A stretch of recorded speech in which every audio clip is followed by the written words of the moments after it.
What's going on, everybody? It's your boy BrianDaddy coming at you with another video. And today, we're going to take a look at Brackenhide Hollow. I am doing a little voiceover in the future because, for some reason, my audio didn't work, so that's fine. You still got the in-game audio. But yes, I'm going to just sit here and kind of give you guys a little rundown. I'm going to do a little bit of a different style of video today. We're going to be a little bit more detailed than what you're seeing. So, Brackenhide Hollow. This is actually what I would consider probably one of the more difficult dungeons. But can be fun. Can be a lot of fun. So you can see here the tank has actually been doing a lot of big pulls. He's about to do another big pull here. A lot of dangerous mobs in here. I would say you have a lot of casts you need to watch out for and that you need to interrupt. There's a rage storm right there. There's a hideous cackle. The hideous cackle is the fear, which, as you can see, the fear is now going to cause me to get pulled into more mobs. So I have to hurry up, pop all my cooldowns, pop the earth elemental, and try and live. Luckily, the healer did keep me up, but as you can see, now we're getting the stacks of the disease buff. This disease buff is hurting. Do not want to have multiple stacks of this. Ideally, you bring a healer that has a disease dispel, so you don't have to worry about that. And also, you bring a shaman that knows how to cast Tremor Totem at the correct time, so that way you don't get feared. Anyways, there's a lot of dangerous trash in here. Keep your head on a swivel, especially when you get up to Mythic. You know, you are going to have some crazy tanks out there. Healers, I feel bad for you. This expansion, you are going to have to work your butt off healing. Okay? Because the tanks, they're like, hey, I'm not taking that much damage. They're going to keep pulling more. But I know you guys. Trust me, I healed for like 10 years. I know the struggle. But let's talk about the first boss here. The good old Hack Claw Warband. So you got three people. You got Rira, Hackclaw, Gashtooth, and Trick Totem. You're going to want to watch out from Hackclaw's Bladestorm. He's going to be slowed by 70% while he's channeling it, so it's pretty easy to avoid. Just make sure you stay out of there. You're going to want to interrupt the Trick Totem's Greater Healing Rapids. She's going to want to cast that a bunch of times and heal everybody. And then also, any spare interrupts that you have can go towards her Earth Bolt casts. Beware, once they hit 15%, they're going to get a Blood Frenzy buff, which is going to make them, gain 30% haste and damage. So basically, you do want to keep them grouped up, cleave them down, kill them fast. I know I'm getting ahead of myself here, but we're about to free the last Tuskar, and then we'll be on the boss fight. So, and then as well, you want to make sure that you quickly nuke the Hex Trick Totem when it spawns, so that way you avoid one of your teammates getting Hex Tricked, which will incapacitate a player if not killed. Tanks, just be careful how you position Hackclaw, because she has a cleave that hits in front of her within 8 yards. Periodically, she will also charge a random member of your party and cast Savage Charge. Healer, the Gashtooth will occasionally cast Gash Frenzy, shadow stepping behind every player and giving them a bleed, which you can remove just by topping everybody off. On Mythic, he will cast Marked for Butchery on one player, so you're going to want to use a cooldown on that person because that hits a lot harder.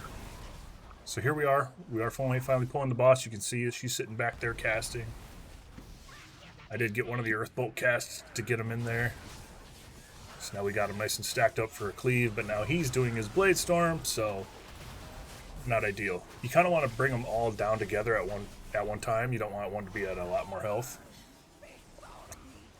Bang, I got in there and got that interrupt. Nobody else saw it, but I did.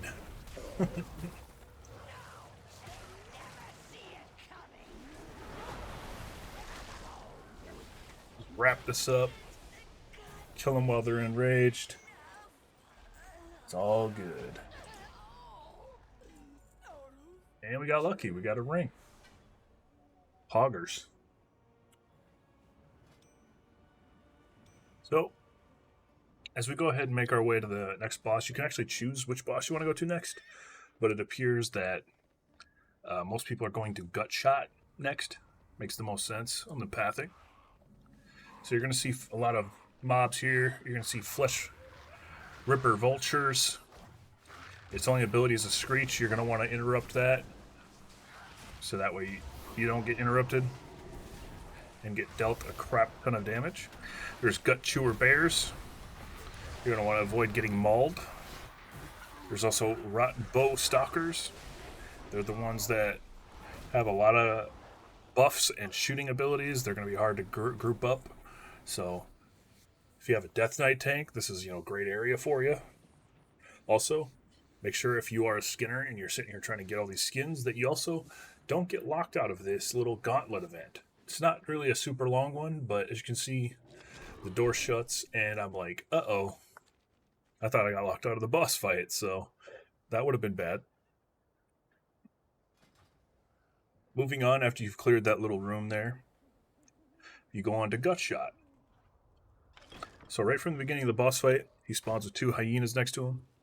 They only attack the tank until he casts Meat Toss. He's going to cast Meat Toss on a random player, which then makes the hyenas dive towards that player. He also casts traps, ensnaring traps. You can use those traps to kite the hyenas into those, so that way they don't get to you. It's extremely important on Mythic to not ever get meleeed by these hyenas, because they will do a lot of damage and put a bleed on you. On Heroic, it's not as bad, but do your best to use Heroic as a learning opportunity to get ready for the higher difficulties.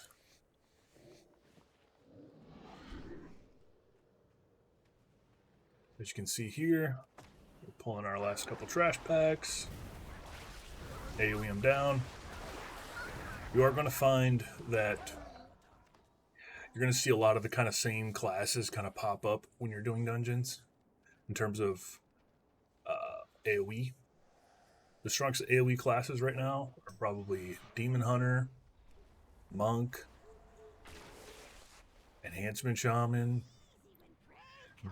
Demonology Warlock. Got it. Here we go. We got the boss. You see the 2 hyenas with them. I cast a stun. Here comes the traps coming out. We've already killed the hyenas, so that's good. There was 2 traps. I don't know if it bugged or if we both got hit by them. But alright, there you go. She just cast Meat Toss on somebody. There's the traps. There they go. So now she's calling the hyenas in. You'd want to kite the hyenas onto those traps, but like I said, it's Heroic, so she just gets melted.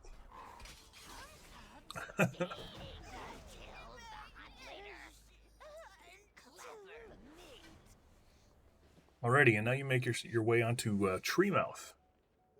Treemouth is just kind of straight south of this area. You're just going to hit the road down there, cross the bridges. And there aren't too many new enemies. There's the same kind of enemies that you're going to want to interrupt, group them up. You got your Decayed Elders, Decayed Slimes, Brackenhide Shapers. If you decide to go down the other route, taking the straight path is usually a better choice.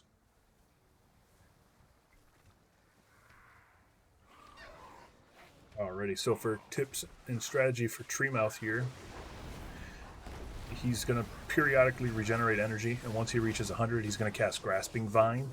It's basically an AoE ability that pulls everyone towards him, and he's going to basically put that like green slime under him, and you're going to not want to be on it. So if you have like movement abilities or things to break roots, those might work. To try and get as much space between you and him as possible if you're a ranged player. If you're a melee, you can do something like I do or like a druid does. cast a roar, cast a wind rush totem, so that way you can get out of danger as quickly as possible. So he's got a decay spray frontal cone ability you're going to want to avoid, and when he casts that, it's going to spawn 4 slimes. You're going to want to kill those slimes, and when they die, they leave the pool down. Don't be in the pool. Pretty self-explanatory. But obviously, as you get higher and higher difficulty, that's the thing too as well. Once we step up to Mythic, we're not just going to get more health and more damage. You got to remember we start getting affixes. And the new seasonal affix is going to add some flavor to a lot of people that they haven't seen before. And it'll be cool. Alright, here we go. Tree Mouth. He also has a nice little lash onto the tank that you saw there. He's now at 100 energy. He's going to suck everyone in. It's actually a really long cast time, about 5 seconds. So you actually have plenty of time to get further away, but you can see that I did not. But I'm also a melee character, so you kind of need to be in there to do damage. But yeah, you can see the monk and the old evoker. They're just doing damage in here. Making me look bad. Alright, so now you go ahead and head your way over to the Decactriarch Wrath Eye. So right after you defeat Treemouth, you're going to be heading into these decayed areas and all these different kind of decayed enemies. Again, you're going to want to keep interrupting. All the decay spells, they're all not good. Especially Burst of Decay, and especially as soon as you see a totem get summoned. Let's see if one pops up here. I think there was one right there. There it is. It's on to the left. Decay totem. That needs to die immediately, and you also can't get feared. 2 very important things once you get up to Mythic. Make sure you have an interrupt, and make sure you are killing totems as fast as possible. Alright, so you get to the boss. She has the same kind of thing. Once she reaches 100 energy, she's going to cast Decaying Strength. It empowers herself, and it applies Withered Eruption, which damages all players. So, for all rolls, you're going to want to go ahead and avoid being hit by the Choking Rock Cloud during the entire encounter. It's going to be this big old cloud that kind of spins around the room. It's pretty slow, so it's kind of easy to avoid.